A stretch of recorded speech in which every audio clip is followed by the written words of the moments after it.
Shalom and welcome to Birchat Hatorah. This year is entitled Making a Birchat Hatorah again after a good long Shabbos shluf. Person goes ahead in the long 7 days and takes a few hours rest, Shabbat afternoon. Whether that's a proper way to spend Shabbat or not, how many hours should one be sleeping on Shabbat afternoon is another discussion totally. But person goes ahead, has his meal, goes to Mincha, Kedola, 2 o'clock he's home, sleeps for 3 hours. Gets up, feels well rested. 3 hours of sleep, it's a good amount to sleep.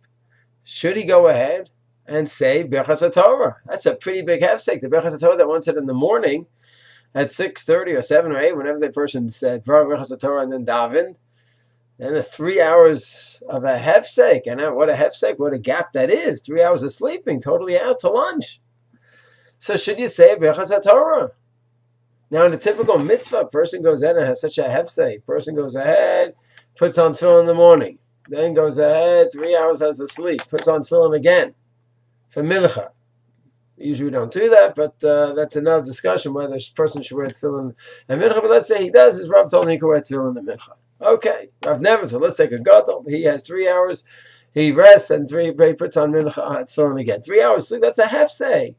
Person's in the sukkah in his morning and he goes somewhere else for 3 hours. He's away. That's a hefsek. Make a new bracha leishev. So by Birchat Hatorah should be the same thing, right? So in Mem Zayin, the Shulchan Aruch, he brings down the Rosh who says, yes, that's a hefsek. Hours of sleep, that's a hefsek. You need to make a new bracha. Then he says, he quotes the Agor that says, no, it's not a hefsek. You make a bracha in the morning and that covers you through the day. Birchat Hatorah is different than other Birchas HaMitzvahs. It's different. And then the Shulchan Aruch concludes, V'chei nahagu. And the minhag is not to make a bracha.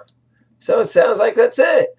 There's a machlokas, an argument among the Rishonim. The Shulchan Aruch quotes both opinions, whether sleep is a hefsek, to have the normal rules of hefsek, of interruption by Birchat Hatorah like we do by other Birchat HaMitzvot, or no, there's some new rule that Birchat Hatorah you say in the morning that covers the day and that's it. And we have to analyze why, but that's what he says. And this is the minhag. Once he says this is the minhag, then that's it. It's the end of discussion. One would think that way, but when one looks in the Mishnah Berurah, one sees not so simple. It's a little complicated, the different opinions that he brings down. Mitzvah Shem next year, I'd like to look into the Mishnah Berurah's opinion on this matter. From the Shulchan Aruch, it's clear. We don't make Birchat Hatorah. And the Ramah doesn't argue. Seems like he agrees. But the Mishnah Berurah comes along and adds in some fascinating details. Mitzvah Shem will explore them the next year. Shalom.